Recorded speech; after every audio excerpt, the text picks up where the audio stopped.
यों का जिक्र किया, एक भटकन का जिक्र किया, भ्रम भुलेखे इनका जिक्र किया। तो यही बात कि सबसे पहले एक सोचा जाए कि अगर हम भ्रम में जी रहे हैं तो ये हमें भ्रम से मुक्ति क्यों चाहिए, क्यों एक अंधेरे में जीवन नहीं काटना चाहिए। तो ये तो बहुत ही स्पष्ट बात है। अनेकों उदाहरण हैं कि एक हम अगर आमतौर पे भी देखें जीवन में, कहीं अंधेरे में जा रहे हों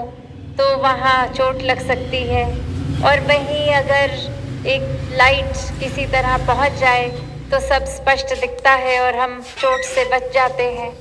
तो अगर इतना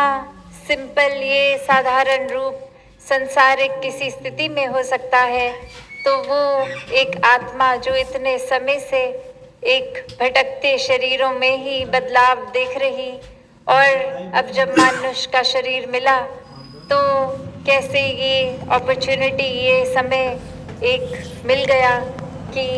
अब इस परमात्मा को ये आत्मा जानकर इसके रंग में रंगते हुए ये मनुष्य जीवन को जिए भी, और जीते जीते ये मुक्ति की हकदार, और समय खत्म होने पे ये फिर मुक्ति रूप भी इस परमात्मा को जानकर इसी में लीन होना। तो इसी वजह से एक धर्म ग्रंथों को भी उठा लें तो मनुष्य के शरीर की बहुत ही महत्वता है, क्योंकि यही जीवन है, यही समय है। ये अब जो बोलते हैं कि अभी जो समय है वो कभी वापस नहीं आएगा, और उसी तरह ये भी समझाया जाता है कि श्वासों का तो भरोसा नहीं है। तो अब जो श्वास हाथ में है उस श्वास का हम क्या कर रहे हैं, क्या हम सदुपयोग कर रहे हैं या व्यर्थ गवा रहे हैं। कैसे एक जीवन को जीते हुए क्या एक मूल रूप इस पूरी ब्रह्मांड का, सृष्टि का, ये परमात्मा, इसको जानकर इससे जुड़े हैं, या फिर एक वही अपने ही मुताबिक जीवन कि अब अगर हमारे घर परिवार समाज ये कुछ हो रहा है तो अभी इसमें व्यस्त हो गए। ऐसे तो हमारे दिन के पूरा एक बंधा हुआ समय है, तो कुछ ना कुछ तो लगा ही रहेगा। अभी सोने का समय है, अभी खाने का समय है। तो अगर इस तरह से ही अपने आप को छोड़ दे तो फिर ये माया रूप संसार तो कभी भी कोई काम खत्म नहीं होने वाले। फिर हम अपने आत्मा का जीते जी कल्याण कैसे करेंगे। तो बात वही, तभी सत्संग का भी महत्व कि इस परमात्मा को जानकर इस ब्रह्म ज्ञान द्वारा जब संतों का संग होता है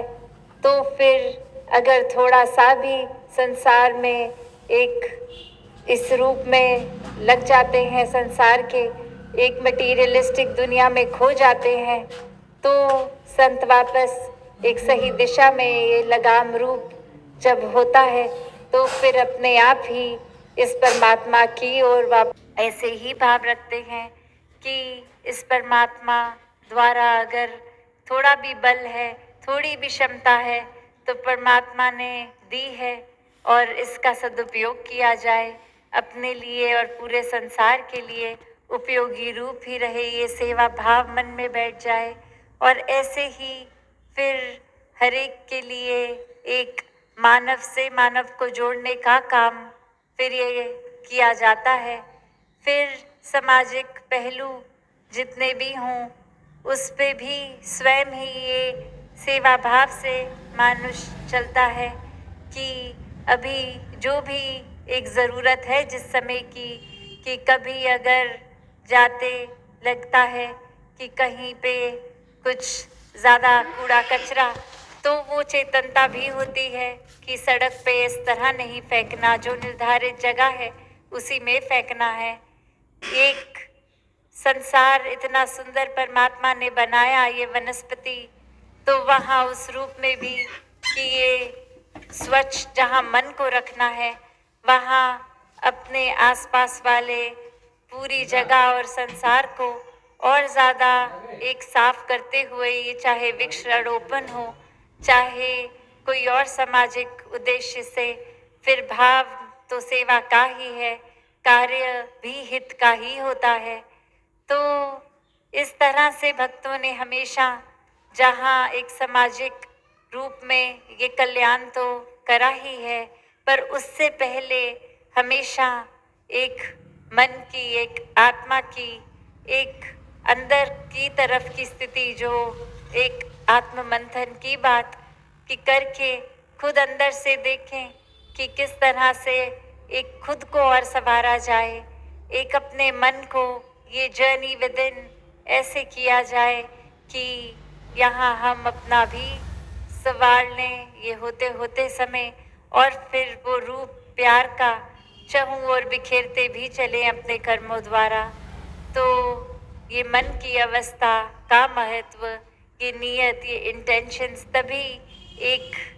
कहा जाता है कि अपनी सोच को हर समय सही जगह रखेंगे तो फिर वो प्रभाव हमारे स्वभाव, हमारे शब्दों में भी आता है। तो जिनके तो मनों में परमात्मा हर समय के लिए विराजित हैं, उनका तो हर सोच फिर इसी से शुरू होके इसी तक खत्म, एक संसार के कल्याण के ऊपर ही आधारित। और उसी तरह जिनका इस रूप में नहीं नाता परमात्मा से, फिर तो वो दूसरों को गिराने की बात पहले आएगी, अपना फायदा किस तरह हो जाए, वो फायदा किया जाए, दूसरे का चाहे नुकसान हो जाए, ऐसी सोच आएगी। तो ये एक भाव हर एक का कि जब हम कहते हैं कि सारा संसार ही अपना परिवार है, सब अपने हैं, तो वो भाव अपने पराये का खत्म हो जाता है। ये भाव कि अगर हम चाहते हैं कि हमारा भी एक कल्याण हो, तो उसके लिए सामने वाले का भी होना उतना ही ज़रूरी है। तभी एक साथ ये कोएग्जिस्ट करते हुए हर कोई एक बहुत ही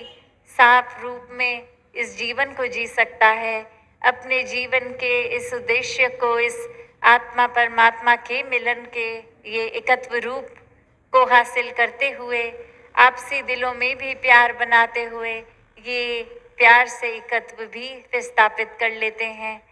तो आज भी बार बार यही आवाज़ हर एक संत ने दी कि ये जीते जी इस परमात्मा को जान के फिर भक्तिमय जीवन जिए, फिर हर पल में चेतन होके एक अलर्टनेस में पल पल जाता है, फिर एक हर चीज़ को हम सही कारण से करते हैं, फिर सिर्फ ये बात नहीं रह जाती कि कोई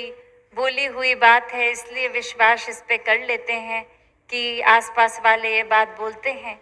तो फिर यही बात आती है कि अपने आँखों से देख के फिर एक स्वयं जब वो विश्वास बनता है, फिर ये एकत्व भी स्थापित होता है। तो इस परमात्मा को जान के ये जब मन विश्वास करता है, फिर ये एकत्व पूरे संसार में स्थापित हो जाता है। तो उदासी और शब्दों का सहारा ना लेके इन्हीं शब्दों से आपसे आज्ञा लेगी। सात संगत जी, धन निरंकार जी।